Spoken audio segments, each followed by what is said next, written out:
चुनाव आयोग भी चोर, हाई कोर्ट सुप्रीम कोर्ट का जज भी चोर। क्योंकि ये बर्बरता पूर्वक जिस तरीके से लाठीचार्ज की है आज, हमारे हाथों में कोई बम नहीं है। ये देखिए, ये हमारी आवाज कितना भी कोशिश करे, ये कितना भी कोशिश करे, सीटी बजाए, मारे पीटे, हम अपने अधिकार की लड़ाई इसी तरीके से करते रहेंगे। इसमें वोट चोर गद्दी छोड़ के नारे से पूरा देश इस रूढ़ी जो सत्ता में बैठे हुए लोग हैं उनको उखाड़ के फेंकने का काम करेगी। नारियों का सम्मान करते हैं, हमें पीटा जा रहा है, ये सम्मान है? ये अपने अपमान की बात करते हैं, आम जनता का सम्मान करते हैं क्या? किसी नारी का सम्मान करते हैं क्या? इनके खुद के कमेंट्स निकाल के पढ़े, इस पार्टी के लोगों के कमेंट्स निकाल के पढ़े कि किस तरीके से महिलाओं को अभद्र टिप्पणी करती है। ये दूरी की बात चल रही थी, इन्होंने वंदे मातरम को 100 घंटा इस पर चर्चा किया। मोदी सरकार केवल जो मुद्दों को है ना भटकाना चाहती है, कुछ नहीं है मैडम। महंगाई पे बात नहीं हो रही है, बेरोजगारी पे बात नहीं हो रही है। देखिए कैमरामैन दिखाइए, बैरिकेड यहाँ पर लगा हुआ है, प्रशासनिक टीम तैनात कर दी गई है और कांग्रेस के तमाम युवा प्रदर्शन करने आए थे रामलीला मैदान में। कल की तस्वीरें आपने देखी थी जहां पर आक्रोश मुख्य तौर पर देखने को मिला था।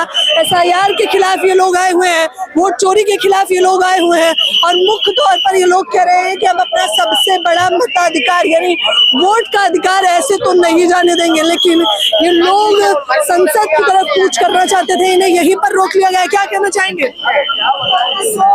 संसद जाना चाहते थे आप लोग, लेकिन यहीं से आपको रवाना किया जा रहा है। देखिए, ये मोदी जी का डर है जो यूथ कांग्रेस के प्रदर्शन को कुचलने और रोकने का काम करती है, लेकिन ये प्रदर्शन रोका नहीं जा सकता है।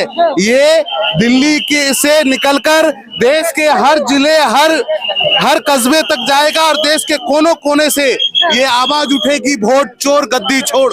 राहुल जी का जो दिखाया हुआ रास्ता है जिसमें वोट चोर गद्दी छोड़ के नारे से पूरा देश इस रूढ़ी जो सत्ता में बैठे हुए लोग हैं उनको उखाड़ के फेंकने का काम करेगी। बताइए, कल कहा जा रहा है कि आप लोगों ने रामलीला मैदान में रैली कर PM मोदी का अपमान किया है। ये तमाम अडानी और अंबानी के तमाम जो लोग हैं, आप हंस रहे हैं इस बात पे? मैडम, बात अगर मुद्दों को भटकाया जा रहा है, वोट चोरी की बात चल रही थी, इन्होंने वंदे मातरम को 100 घंटा इस पर चर्चा किया। मोदी सरकार केवल जो मुद्दों को है ना भटकाना चाहती है, कुछ नहीं है मैडम। महंगाई पे बात नहीं हो रही है, बेरोजगारी पे बात नहीं हो रही है। ये बात करें वंदे मातरम पे, तो क्या है ये? युवाओं को क्या मैसेज दे रहे हैं, जनता को क्या मैसेज दे रही है मोदी सरकार? PM का अपमान नहीं कर सकते आप लोग मैडम। ये देखिए, इन लोगों ने बकायदा इंडियन यूथ कांग्रेस ने वो पूरा अपना झंडा अपने कफन की तरह बांध दिया। क्या कुछ कहना चाहिए? ये कफन की ही लड़ाई है। आज हम निकले हैं, अगर सड़कों पे आए हैं तो ये कफन ओढ़ के ही आए, या तो मर जाएंगे या तो हम कुछ इस सरकार को उखाड़ फेंक जाएंगे।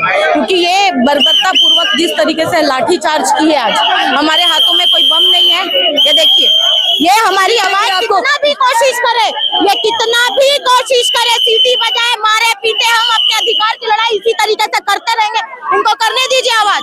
ये यही करने के लिए इनकी फैमिली भी है, इनको ये समझना पड़ेगा। आज इनके परिवार के लिए भी हम ये हक की लड़ाई लड़ रहे हैं, परंतु क्या करें, इनका भी दोष है ही नहीं। वो लोग कह रहे हैं कि सरकारी संपत्ति का नुकसान पहुंचा रहे हैं आप लोग। कौन से हाथों से सरकारी संपत्ति, कौन सी सरकारी संपत्ति वहाँ पे नुकसान हुई? ये तो हमारा पर्सनल हमको चोट पहुंचा रही है, हमको तो फिजिकल टॉर्चर कर रही है, मारपीट कर रही है। ये है हमारे हाथों में है क्या? हमारे यहाँ पे इतने सारे साथी हैं, भाई बहन लोग हैं, किनके हाथों में आपको क्या दिख गया है कि हम उनके सरकारी संपत्ति को नुकसान पहुंचाएंगे?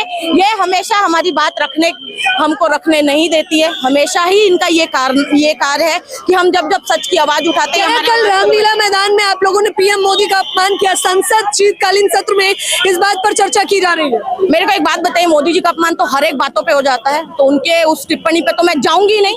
इसीलिए हमारी जो लीडर है प्रियंका गांधी जी ने, उन्होंने भी बोला ना कि एक दिन निकाल लेते हैं और बैठ लेते हैं, चाहे वो 10 घंटे हो 20 घंटे हो, कि जिस तरीके से आप एक दिन चर्चा कर ले कि कहाँ पे क्या क्या अपमान करते हैं। ये नारियों का सम्मान करते हैं, हमें पीटा जा रहा है, ये सम्मान है? ये अपने अपमान की बात करते हैं, आम जनता का सम्मान करते हैं क्या? किसी नारी का सम्मान करते हैं क्या? इनके खुद के कमेंट्स निकाल के पढ़े, इस पार्टी के लोगों के कमेंट्स निकाल के पढ़े कि किस तरीके से महिलाओं को अभद्र टिप्पणी करती है। ये तो इस पे आप क्या उनकी अपमान की बात कर रहे हो? क्या अपमान किया? उन्होंने बताया ही ना, प्रूफ दिया ना कि उन्होंने चोरी की है, तो उसके अगेंस्ट आओ ना। क्यों नहीं कर रहे हो आप? प्रेस कॉन्फ्रेंस से डरते क्यों है मोदी जी? अगर आपके पास इतनी सच्चाई है, एक बार नहीं 2 बार नहीं, हमारे नेता आ रहे हैं, दिखा रहे हैं, प्रूफ दे रहे हैं, परंतु आप तो नहीं आ पा रहे हैं सामने। क्यों नहीं आ पाते हैं? इतने बिजी हैं कि दुनिया का दौरा कर सकते हैं, पाकिस्तान जा सकते हैं बिरयानी खाने। एक प्रेस कॉन्फ्रेंस करके कंफर्म अपने क्लियर कीजिए कि ये है कि नहीं है। लेकिन अब चुनाव आयोग की जो आरोप प्रत्यारोप आप लोग चुनाव आयोग पर लगा रहे थे, अब तो सीएम योगी आदित्यनाथ भी कहने लगे हैं कि उनकी जगह से भी सीटें काटी जा रही हैं, कह रहे वोट चोरी हो रहा है। वो तो अब बीजेपी भी कहने लगी है। तो वोट चोरी हो रहा है तो इसको मानना ही पड़ेगा ना। आज सीएम आदित्य योगीनाथ जी भी कहीं ना कहीं परेशान हो चुके हैं, कहीं ना कहीं परेशान हो गए हैं कि ये जो जिस तरीके से वोट काटी गई है, बहुत लोगों के वोट्स काटे गए हैं जिनका नाम नहीं है। जो ब्राजील के मॉडल्स को अपना के उनका 36 बार नाम जो है उनका नाम आपने काटा है। आपने पर्पसली उस जगह का वोट काटा है जहां पे कांग्रेस का रुझान था, उस जगह की सीटों के वोट कम किए हैं जहां पे कांग्रेस पार्टी अच्छी लीड पे है। आपने वो जगह को टारगेट किया, आपने पूरा ओवरऑल नहीं किया। जहां पे बीजेपी हो रही है लीड, वहां से आपने वोट ही नहीं काटे। रेस्ट ऑफ द प्लेस जहां जहां पे अपने इसको चिन्हांकित करके वोट काटे हैं। अब क्या करना चाहिए? चुनाव आयोग भी चोर, हाई कोर्ट सुप्रीम कोर्ट का जज भी चोर, और जो कानून मंत्री भी चोर और ये भरवा तल्ला है। नहीं, शब्दों की मर्यादा, शब्दों की गरिमा बना के रखिए। बताते हैं हम, देखिए कि तमाम लोग सड़कों पर उतरे हुए हैं। ये तस्वीरें बेहद खास हो जाती हैं राजधानी दिल्ली में शीतकालीन सत्र के दौरान। मुख्य तौर पर ये तस्वीरें आप देखते रहिए जहां पर लोग सड़कों पर उतरे हैं अपने सबसे बड़े मताधिकार को बचाने के लिए। और कहा जा रहा है कि पीएम मोदी इस पर चर्चा नहीं करना चाहते, बीजेपी इस पर चर्चा नहीं करना चाहती, लेकिन हम ऐसा नहीं करने देंगे। आप बताते रहिए, लगातार हम आपको खबरें दिखाते रहेंगे सड़क से लेकर संसद तक जो भी तस्वीरें हैं। फिलहाल इस खबर के बारे में आप लोग मुझे अपनी राय जरूर बताएं। कैमरामैन नावेद के साथ ज्योति यादव, हिंद समाचार।